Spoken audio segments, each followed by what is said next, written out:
Hi, I'm Londa Rohlfing. I have the most wonderful job of traveling the country as a sewing educator. I go to guilds and stores, teaching them my brand of creative sewing. Today I'm going to teach you about ruching. Ruching was very popular back in the early 1900s. Think of the first garments that were shown on the Downton Abbey series. In a lot of those garments there was really cool detail like ruching. You can see it here on this christening gown from that era. Do you see this row of very finely gathered fabric? I also did it on this pillow. Now let's zoom in here and look very closely. You can see that at either side of the ruching, which is called puffing in heirloom sewing, we have little rows of holes. Those rows of holes is what's called entredeux, which is a French term for between two. So let me show you how we can do puffing or ruching.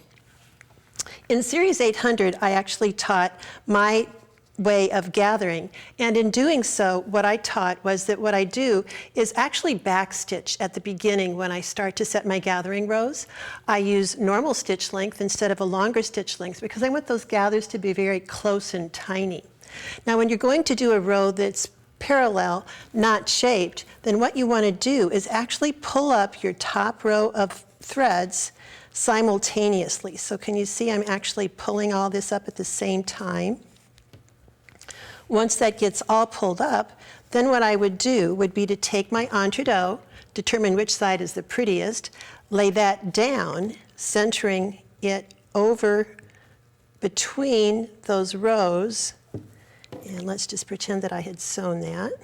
So I would sew it right along that row of holes, and then it would flip open, and then you would see that wonderful row of holes on each side of the puffing or the ruching. You could also accomplish this with the use of a ruffler, which actually puts in little tucks instead of gathering. So you might want to explore that as you do reproduction sewing. But on this top out of chambray, I have not pulled up the rows simultaneously, but rather shaped it so that the very upper row on my bodice is pulled up tighter than the bottom row. And then I've done something a little different up here. I've taken a bias piece, I've sewed the right side of the bias to the wrong side of the gathers, and then it comes up and around, and then I turn this edge under so it looks like a nice binding. And then when you take some nice top stitching thread, which is a little bit heavier, you can top stitch along there, and you can see that you have then interpreted the look of the early 1900s in your clothing for today. The other thing I'm so excited about teaching you is how you can do tucks and pleats without any math. Instead, we're going to use forks. I did that technique when I made this wedding gown. Can you see this little tucks, tiny, tiny little pleats on each shoulder? We'll talk about how we get those so that they're mirror images of each other. And then I also created the same look, but much wider around the bottom of her skirt. The reason I don't have the whole skirt here is because at weddings, the very bottom gets dirty. So we simply took that pleated section off, took it to the cleaner, and now it can be reattached to the skirt at a shorter length. So let me show you at the sewing machine how we actually can do those tucks without math. I just use a place on the machine. It could be like where this bobbin cover breaks to the solid part. So let me just put a little post note there. Features of the machine that you would want to really make use of would be automatic stopping with the needle down, and also the knee lifter if you have that for the presser foot. So start with a piece longer than what you want. This happens to be a doubled piece. I'm using a 1/4 inch seam allowance, and these are the raw edges. It could be a single layer if you desire. So just take a pin and put it in at that point that you've established. Lift your presser foot, pull that pin back until it hits the needle, and then drop the presser foot and sew to the end of that fold you just created. Stop, needle down, come back to that point, put the pin in, lift the presser foot, bring it back to the needle, then you can pull out the pin. I'm going to move this A, it's just right here where this color changes. Sew to the end of the pleat, stop, needle down. Isn't that easy? I thought it was pretty cool. Now, if I was doing, let me sew to the end of this one.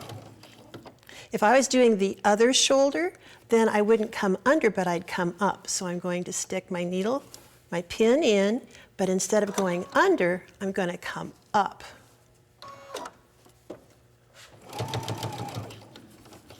But you'd have to then sew to the bump that you feel. So here again, I'm going to go up. I think you're starting to see how cool that is, but you're getting pleat stacked upon pleat. What if you wanted to have space between the pleats? Then you just need to pick another point at your machine bed. So I had A and B here. Let's say here. I want it to be that deep. So let's put the pin in, lift the presser foot, bring it all the way back to the needle, and sew to the end of that pleat.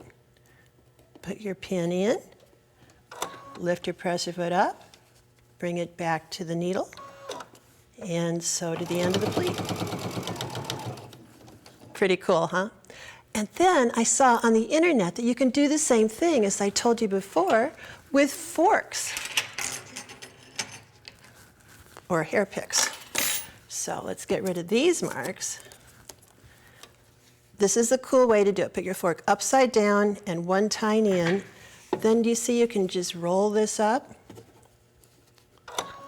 pull it out, and stitch.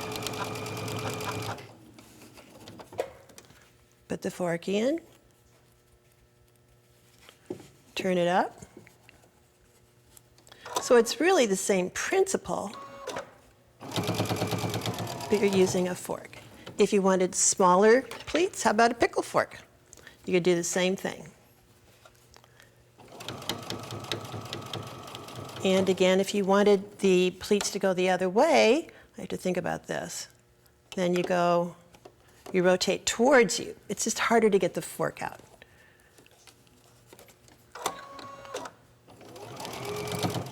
And then before I run out of fabric, I want to show you with my hair pick. Do you see how deep of a pleat you could get? I love to sew, but I really don't like to do math. I don't like to mark. And I just have found there are so many possibilities using these techniques of using something physical to do the math for you. So just start your brain to thinking about all the different ways you could actually make use of this. Have fun as you sew. You're in the driver's seat. You're the one who's coming up with something that's one of a kind. And always think about looking back into history and seeing the details and then reinterpreting those for the clothing that you have today.